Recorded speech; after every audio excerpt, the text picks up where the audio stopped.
Colon cancer is a dangerous oncological disease caused by the abnormal growth of epithelial cells in the mucus layer lining the intestinal walls.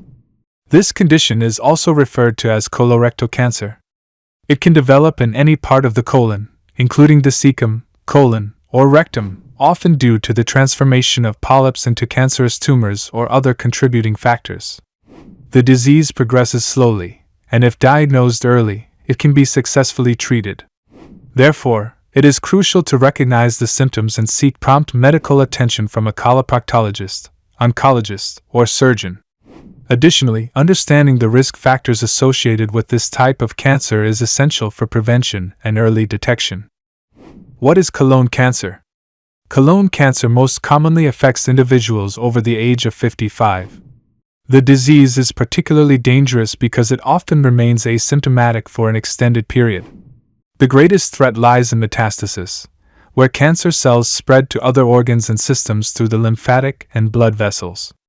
Alarmingly, 60 to 70% of patients are diagnosed at stage 3 or 4, highlighting the importance of early detection. Depending on the histology of the tissues, colorectal cancer can be classified into several types.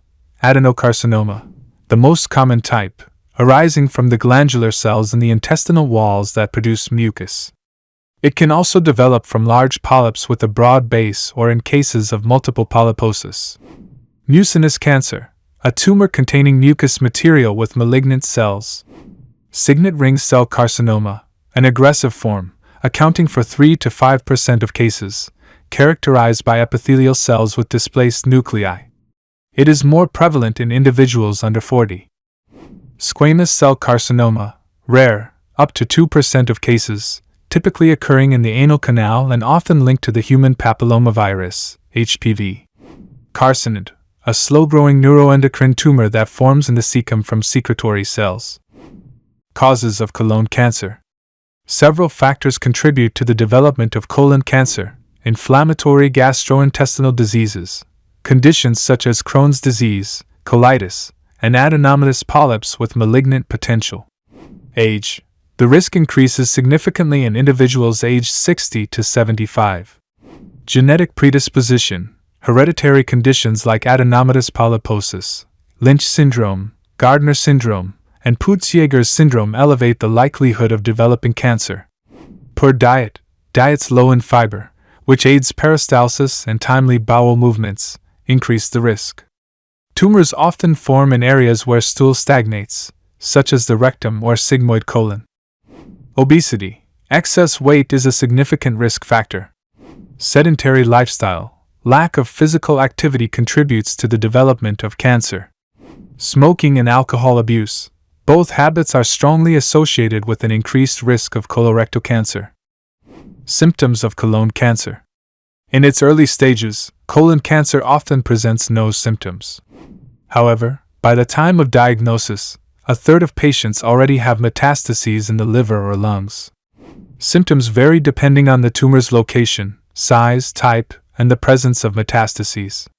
Common signs include dull or aching abdominal pain, blood in the stool or rectal bleeding during bowel movements, persistent constipation or diarrhea, narrow, ribbon-like stools, nausea, vomiting, and loss of appetite, bloating, intestinal cramps, and indigestion, unexplained weight loss, anemia and pale skin, chronic fatigue and general malaise.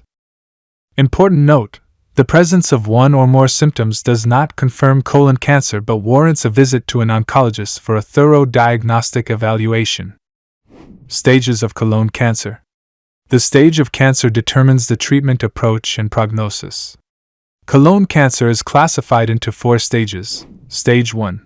The tumor is confined to the submucosa and does not invade the muscular layer. It is smaller than 3 centimeters, with no regional metastases. Stage 2. The cancer penetrates the intestinal wall but does not affect surrounding tissues. There are no metastases in regional lymph nodes. Stage 3. The tumor occupies up to half of the intestinal lumen and may involve regional lymph nodes, but does not spread to distant organs.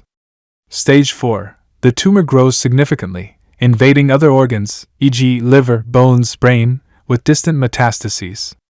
Regional lymph nodes are affected, and the patient may develop peritoneal carcinomatosis and ascites, fluid accumulation in the abdomen. The prognosis is poor. Treatment of colon cancer. Timely treatment is critical for patients diagnosed with colon cancer. Common approaches include 1. Surgery. The primary treatment method, especially in early stages, involves removing the affected portion of the intestine to prevent the spread of cancer.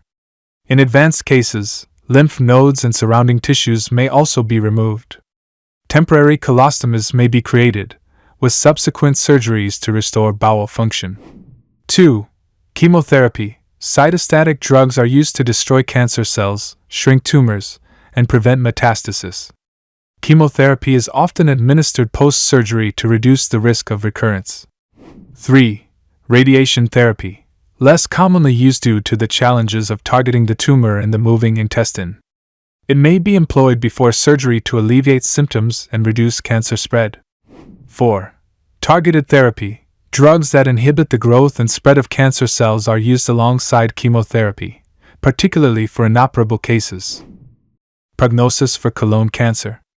The prognosis depends on the stage at diagnosis and is measured by the 5-year survival rate. Stage 1, 90 to 95% survival rate with timely treatment. Stage 2, 60 to 70% survival rate. Stage 3, survival rate drops to 50% or lower. Stage 4, the prognosis is poor, with a survival rate of around 10 to 11%. However, medical interventions aim to prolong life and improve quality. Diet for colon cancer.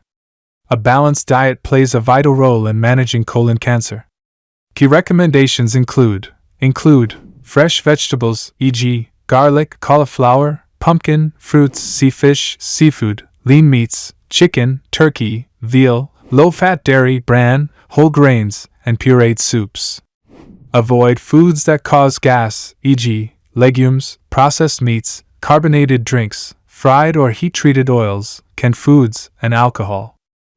Important note: patients must adhere to the dietary guidelines provided by their oncologist.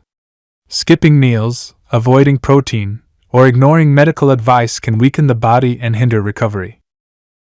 If you found this video helpful, don't forget to give it a thumbs up, share it with your friends, and subscribe to Health Hacks for more health tips and natural remedies. Thanks for watching, and I'll see you in the next video.